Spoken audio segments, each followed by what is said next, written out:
ఈరోజే పాల్గొన శనివారం ఎంతో విశేషమైన రోజు. వెంకటేశ్వర స్వామికి సంబంధించిన ఈ కథలను విన్నా, చదివినా, చెప్పినా, వినిపించినా సకల శుభాలు కలుగుతాయి. జన్మల దోషాలు తొలగి కోటి జన్మల పుణ్యం వస్తుంది. మరి ఆ కథలేంటో ఇప్పుడు ఈ వీడియోలో తెలుసుకుందాం. పూర్వకాలంలో తొండమాను చక్రవర్తి స్వామివారిని బంగారు తులసి దళాలతో పూజించేవాడు. కొంతకాలానికి తొండమాను చక్రవర్తికి ఎవరో కూడా నాలాగా స్వామిని పూజించి ఉండరు అనే గర్వం తలకు ఎక్కింది. ఈ విధమైన భావంతోనే ఒకరోజు శ్రీవారి ఆలయంలోకి ప్రవేశించే సమయానికి తాను పూజించిన బంగారు తులసి దళాలు పక్కకు తొయ్యబడి మట్టితో చేసిన పూలు స్వామివారి పాదాలపై వేయబడి ఉన్నాయి. అది చూసిన తొండమానుడు ఆశ్చర్యానికి లోనై స్వామివారిని ప్రార్థించాడు. అది ఆలకించిన స్వామి ఇలా పలికాడు, రాజా, నీవే కాదు, నాకు ప్రియమైన భక్తులు అనేక మంది ఉన్నారు. అటువంటి వారిలో భీముడు ఒకడు.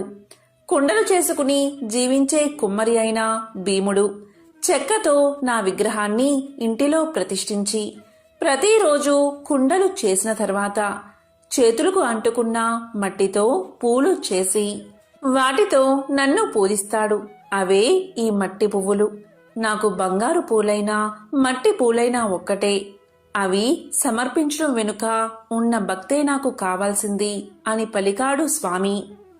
వెంకటేశ్వర స్వామివారి మాటలు విని జ్ఞానోదయమైన తొండమానుడు స్వామివారితో కలిసి భీముడి ఇంటికి చేరుకున్నాడు. శ్రీ వెంకటేశ్వరుని చూసిన ఆనందంతో భీముడు పరిపరి విధాలా కీర్తించి తన ఆతిథ్యాన్ని స్వీకరించమని స్వామిని కోరగా అందుకు స్వామి అంగీకరించగా పగిలిన మట్టి పెంకులో సంకటి తెచ్చి స్వామివారికి అందించాడు భీముడు. స్వామివారు దాన్ని స్వీకరించారు. ఇది చూసిన తొండమానుడు భక్తి పారవస్యంలో మునిగిపోయాడు. అప్పట్నుంచి ప్రతిరోజు సగం పగిలిన మట్టి పెంకులో నివేదన పెట్టే ఆచారాన్ని ఏర్పరిచాడు. ఇప్పటికీ నిత్యం నైవేద్యం కుండ పెంకులోనే సమర్పించబడుతుంది. వివిధ రకాలైన పిండి వంటలు గంగాళాల కొద్దీ నైవేద్యంగా సమర్పించబడుతూ ఉన్నా అవన్నీ గర్భాలయానికి ముందున్న శయన మండపంలోనే నివేదిస్తారు. ఒక్క ఓడు నైవేద్యం మాత్రం గర్భాలయంలోకి తీసుకువెళ్లి నివేదిస్తారు. ప్రతిరోజు నివేదన కొరకు కొత్త కుండ పెంకునే ఉపయోగిస్తారు. అందువల్లే స్వామివారికి తోమని పల్లాలవాడు అనే పేరు ఏర్పడింది. కాగా కుమ్మరి భీముడు కుర్వతి నంబిగా ప్రసిద్ధి చెందాడు. భక్తులు కోరిన కోరికలు నెరవేరుస్తూ ఎంతో ప్రసిద్ధి చెందిన వెంకటేశ్వర స్వామివారిని శ్రీహరి, ఏడుకొండలవాడు, వడ్డీ కాసులవాడు, గోవిందుడు అని పిలుస్తారు. అయితే స్వామివారిని దర్శించుకునే భక్తులు తప్పనిసరిగా స్వామివారిని గోవిందా గోవిందా అనే పేరుతో పూజించడం మనం చూస్తున్నాము. అయితే స్వామివారిని ఈ విధంగా గోవిందా అనే పేరుతో పూజించడానికి గల కారణమేమిటి, ఈ పేరు వెనుక ఉన్న కథ ఏమిటి అనే విషయాలను ఇప్పుడు తెలుసుకుందాం. పురాణాల ప్రకారం ఒకరోజు శ్రీ వెంకటేశ్వర స్వామి అగస్త్య మహర్షి యొక్క ఆశ్రమానికి వెళ్లి నన్ను శ్రీనివాసుడు అని పిలుస్తారు. మీ ఆశ్రమంలో చాలా గోవులు ఉన్నాయి కదా, నాకు ఒక గోవు కావాలి అని అడగడంతో అందుకు అగస్త్య మహాముని చాలా సంతోషించి ఇలా పలికారు, స్వామి, నేను మీకు గోవులను ఇవ్వడానికి నాకు ఎలాంటి అభ్యంతరమూ లేదు. కానీ వేదాల ప్రకారం పత్ని లేనిదే గోదానం చేయకూడదు. కనుక మీరు సతీ సమేతంగా వస్తే సంతోషంగా మీకు గోదానం చేస్తాను అని చెప్పడంతో శ్రీనివాసుడు అక్కడి నుంచి వెళ్లిపోతాడు. అయితే ఆశ్రమంలో అగస్త్యుడు లేని సమయంలో శ్రీనివాసుడు పద్మావతిని వెంట తీసుకుని ఆశ్రమానికి వెళ్లి అగస్త్యుడి శిష్యుణ్ణి, నన్ను మీ గురువుగారు రమ్మన్నారు, గోదానం చెయ్యాలంటే సతీ సమేతంగా రమ్మని చెప్పారు. మీ గురువుగారి ఆజ్ఞ మేరకు సతీ సమేతంగా వచ్చాను, నాకు గోవు ఇవ్వు అనడంతో అందుకు ఆ శిష్యుడు తన గురువు లేనిదే గోవులు ఇవ్వడానికి నిరాకరించాడు. మీరు గురువు ఉన్నప్పుడు రావాల్సిందని సూచించాడు. ఈ మాట విన్న శ్రీనివాసుడు ఎంతో కోపంతో తిరుమల కొండవైపు నడుచుకుంటూ వెళ్ళసాగాడు. అప్పుడే ఆ సమయానికి ఆశ్రమానికి వచ్చిన అగస్త్యుడితో శిష్యులు జరిగిందంతా చెప్పగా, దాంతో అగస్త్యుడు తన శిష్యులతో పాటు మరికొంతమందిని గోవును తీసుకుని శ్రీనివాసుడి దగ్గరికి బయలుదేరతాడు. ఆ సమయంలో స్వామిని కొంత దూరం నుంచి చూసిన అగస్త్యుడు స్వామి అని పిలిచినా అప్పటికీ స్వామివారు కోపంతో అతని మాటలు పట్టించుకోలేదు. ఈ క్రమంలోనే మళ్ళీ అగస్త్యుడు గోవా ఇందా అని చెబుతాడు. గోవా అంటే ఆవు, ఇందా అంటే ఇదిగో అని అర్థం. అలా గోవిందా గోవిందా అని పిలవడంతో ఆ పేరు గోవిందగా మారి స్వామివారిని గోవింద నామస్మరణ చేస్తూ భక్తులు పూజిస్తున్నారు. తిరుమలలో పూసిన ప్రతి పువ్వు స్వామి పాదాల చింతకు చేరాలి అనుకుంటుంది. శ్రీవారి తోమాల సేవలో మురవాలి అనుకుంటుంది. స్వామి గుండెలపై ఒదిగిపోవాలి అనుకుంటుంది. శ్రీవారి సొగసైన ముఖంపై గెడ్డం మీద పచ్చ కర్పూరాన్ని ఎందుకు అద్దుతారు? అక్కడ స్వామిని ఎవరు కొట్టారు? తిరుమల ఆలయంలో మహాద్వారానికి కుడివైపున కనిపించే గుణపం కథ ఏమిటి? తిరుమలలో స్త్రీలు పువ్వులు ఎందుకు పెట్టుకోరు? ఈ ప్రశ్నలన్నిటికీ ఒకే సమాధానం, అనంత ఆళ్వారులు. శరణుజొచ్చిన భక్తులపై ఆ వెంకటాచలపతి ఎంతటి దయావర్షం కురిపిస్తారో చెప్పే కథే ఇది. అనంతాచార్యుల చరితం నిష్కల్మషమైన భక్తికి తార్కాణం. తిరుమలలో పూసిన ప్రతి పువ్వు స్వామి పాదాల చెంతకు చేరాలి అనుకుంటుంది. ఇలాగే స్వామి సేవలో తరించి ఆయన పాదాల మీద రాలిన గొప్ప భాగవోత్తముడు అనంత ఆళ్వారులు. అనంత ఆళ్వారుల గురించి తెలుసుకోవడం అంటే భక్తులపై శ్రీనివాసుడి అనంతమైన ప్రేమ, వాత్సల్యం గురించి తెలుసుకోవడమే. శ్రీరంగంలో భగవత్ రామానుజుల శిష్యులే అనంతాచార్యులు. ఒకనాడు రామానుజులు అనుగ్రహ భాషణం చేస్తూ తిరుమలలో అలంకార ప్రియుడైన శ్రీనివాసుడికి పుష్ప కైంకర్యాలు సక్రమంగా జరగడం లేదని ఆవేదన వ్యక్తం చేశారు. కాని దట్టమైన అడవులు, క్రూర మృగాలు, విషసర్పాలు సంచరించే శేషాచల కొండల్లో ఎవరు ఉండగలరు? అక్కడ చెరువు తవ్వి బృందావనం తయారు చేసి పుష్పసేవ ఎవరు చేస్తారు? ఈ విధంగా గురువు రామానుజుల మనసులోని బాధను అర్థం చేసుకున్న శిష్యుడైన అనంతాచార్యుడు తాను వెళ్లి వెంకటాచలపతికి పుష్ప కైంకర్యాలు సమర్పిస్తాను అన్నారు. గురువుగారికిచ్చిన మాట ప్రకారం గర్భవతి అయిన భార్యను తీసుకుని తిరుమలకు చేరారు అనంత ఆళ్వారులు. రావడంతోనే పూలతోట పనులు ప్రారంభించారు. అనంత ఆచార్యుల వేదానికి స్వేదానికి శ్రీవారు కదిలిపోయాడు, కరిగిపోయాడు. భార్యతో కలిసి చెరువు తవ్వుతున్న బక్కపల్చిని అనంతాచార్యుల దగ్గరకు సాక్షాత్తు శ్రీనివాసుడే ఒక బాలుడి రూపంలో వచ్చాడు. నీకు నేను సహాయం చేస్తాను అన్నాడు. కాని పసిబాలుడితో పని చేయించుకోవడం ఏమిటి అని అనంతాచార్యుల వారు వద్దని వారించారు. బాలుడు ఎంత బతిమాలినా వద్దన్నారు. కాని అనంత ఆచార్యులకు తెలియకుండా ఆయన భార్యకు చెరువు తవ్వడంలో సాయం చేస్తూ ఉన్నాడు ఆ బాలుడు. ఆ దృశ్యం చూసిన అనంత ఆచార్యులకు కోపం కట్టలు తెంచుకుంటుంది. సాయం వద్దని చెప్పినా ఎందుకు చేస్తున్నావంటూ బాలుణ్ణి తరుముతారు. పట్టరాని కోపంతో బాలుడిపై గుణపం విసురుతారు. మర్నాడు పుష్ప కైంకర్యం కోసం ఆనంద నిలయానికి వెళ్లిన అనంత ఆళ్వారు స్వామి గడ్డం నుంచి రక్తం రావడాన్ని గమనించి బాలుడి రూపంలో వచ్చింది శ్రీవారే అని గ్రహించి తల్లడిల్లిపోయారు. వెంటనే వెంకటనాథుడి గడ్డానికి పచ్చ కర్పూరాన్ని అద్దుతారు. ఇప్పటికీ ఈ ఆచారం తిరుమలలో కొనసాగుతుందని చెబుతారు. అలా తిరుమల ఆలయంలో నిత్యం పుష్ప కైంకర్యం చేసిన పరమభక్తుడే అనంత ఆళ్వారు. తిరుమలలో స్వామివారికి నిత్యం పూలు సమర్పించి సేవ చేసుకునే భాగ్యం పొందిన తొలి భక్తుడే అనంత ఆళ్వారు.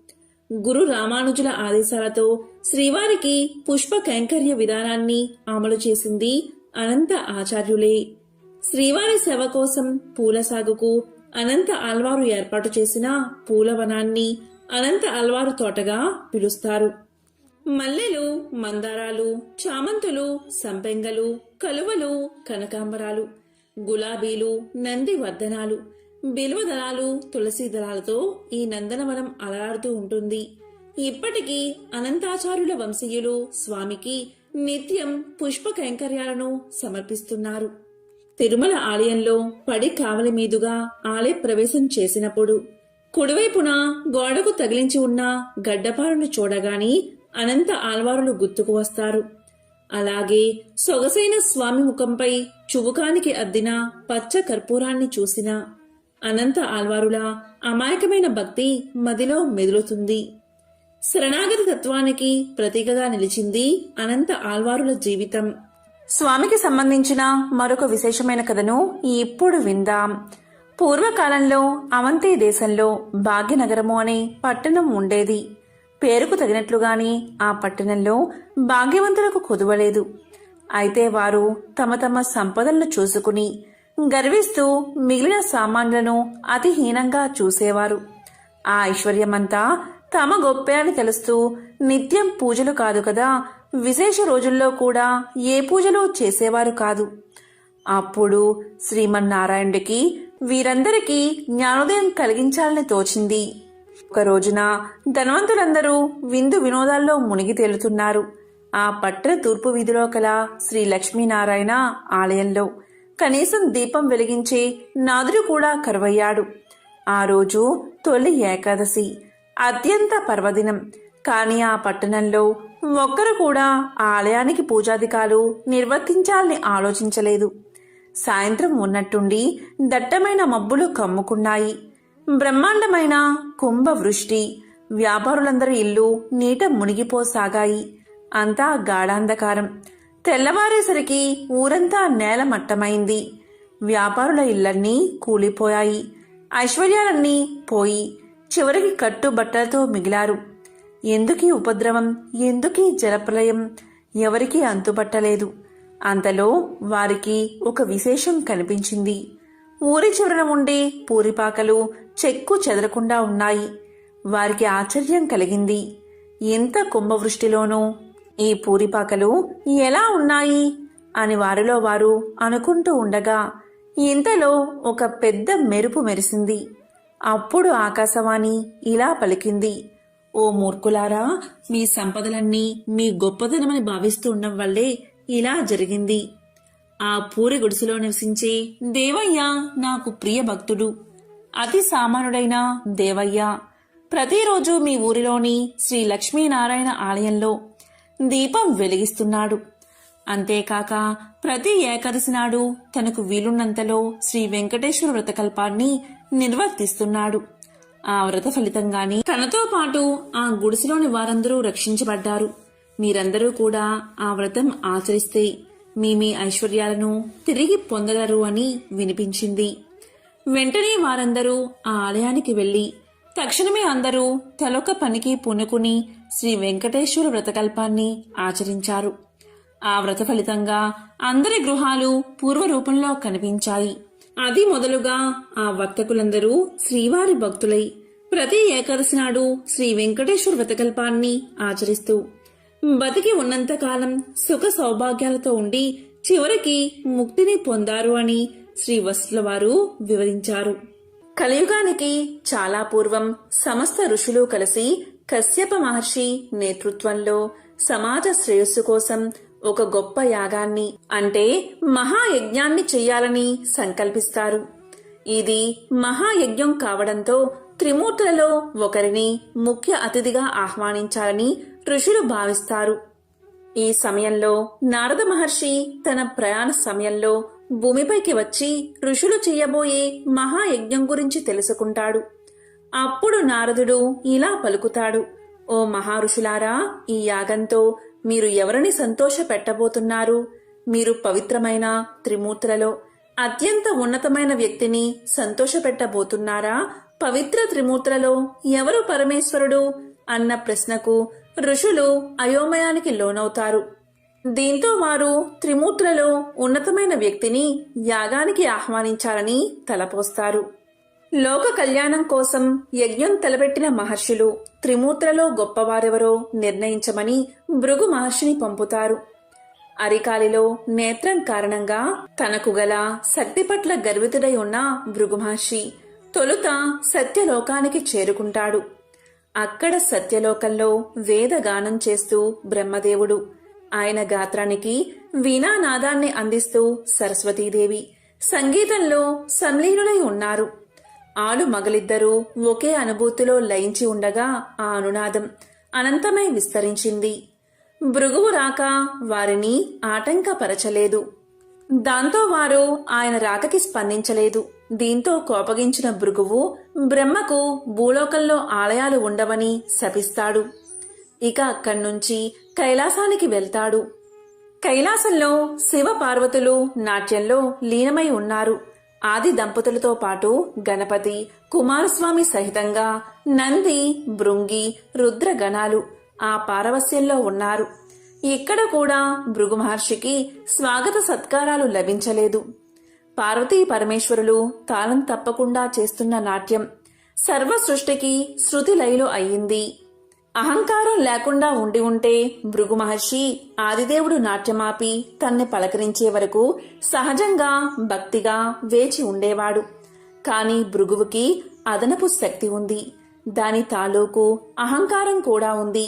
కాబట్టి భక్తుడు భగవంతుడి కోసం వేచి ఉండం కాదు, భగవంతుడే భక్తుడి రాక కోసం మెలకువతో ఉండాలి అనుకున్నాడు. దాంతో ఆగ్రహాన్ని నిగ్రహించుకోలేక లింగాకృతికే తప్ప పరమేశ్వరి రూపానికి అచ్చెళ్ళు ఉండరాదని శపించాడు భృగువు. అక్కడ్నుంచి వైకుంఠానికి చేరుకున్నాడు. అక్కడ లక్ష్మీనారాయణులు చదరంగ వినోదంలో తల మునకలై ఉన్నారు.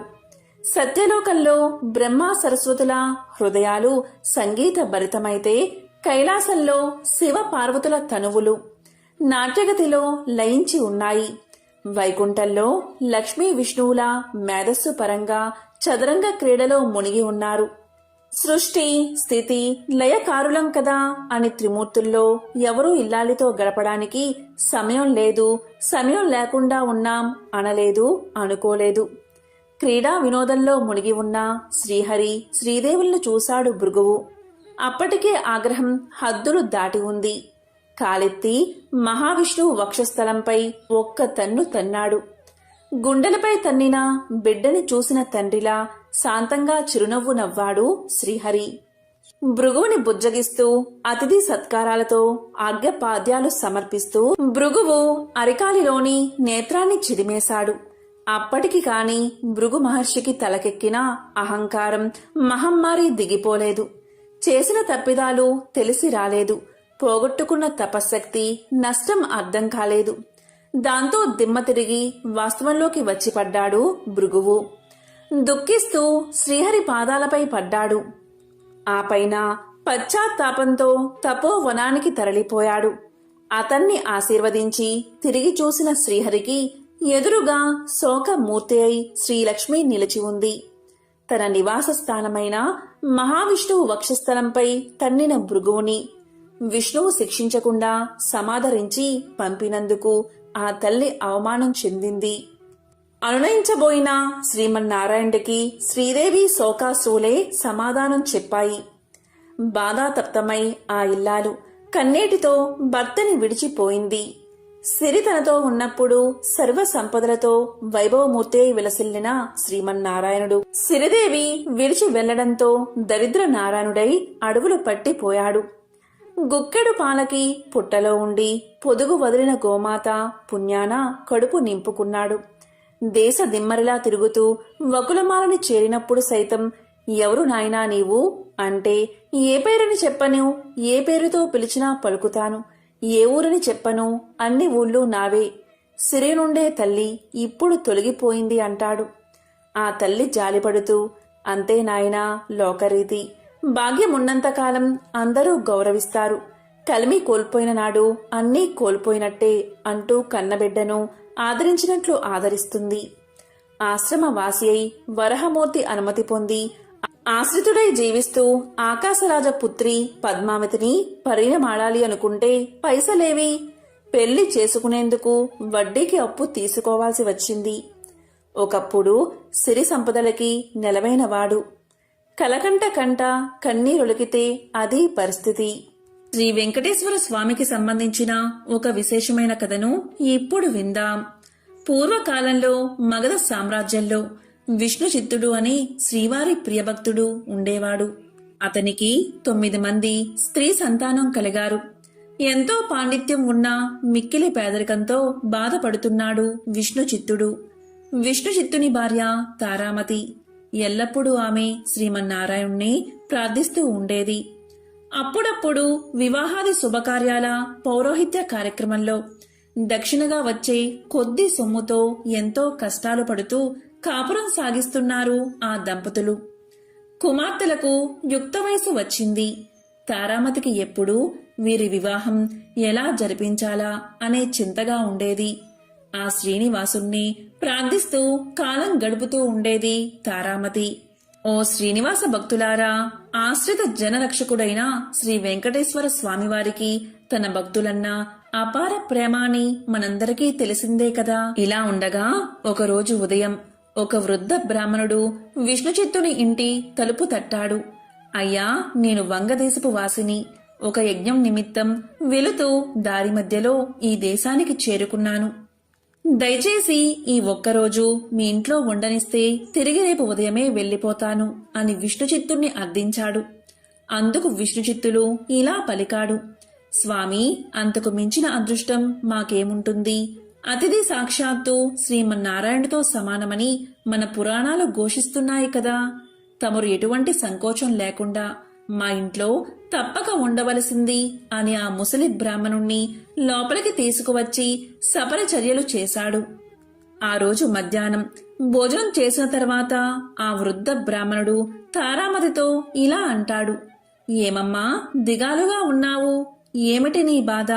ఏమీ సంకోచించకుండా చెప్పు అన్నాడు. అప్పుడు తారామతి ఇలా అంటుంది. స్వామి, తమరు మహా తపస్సంపన్నులు.